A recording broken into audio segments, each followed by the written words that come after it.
আজি মোৰ বাবে এটা বহুত গুৰুত্বপূৰ্ণ দিন।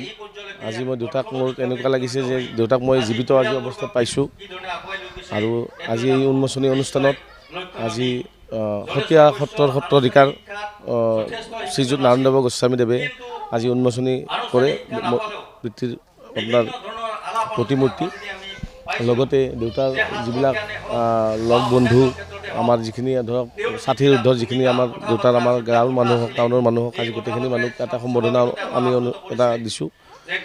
আৰু আজি এই উন্মোচনী অনুষ্ঠানটোত আজি সকলোৰে মোৰ গাঁৱৰ হওক মোৰ গোটেই টিহু অঞ্চলবাসী ৰাইজৰ গোটেই সঁহাৰিখিনি পাইছোঁ। মোৰ তাকে ভাল লাগিছে, গোটেইখিনি মানুহে মোক আশীৰ্বাদ দিছে।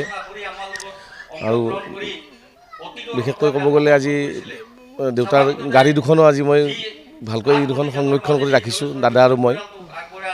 গতিকে আজি এই প্ৰগ্ৰেমটো ভালকৈ মানে পাৰ হৈ যোৱাটোৱে মোৰ কাৰণে আৰু ভগৱানৰ ওচৰত প্ৰাৰ্থনা কৰিছোঁ যাতে ভাল হয় মোৰ এই প্ৰগ্ৰেমটো, সকলোৱে যাতে ভাল পায়। আৰু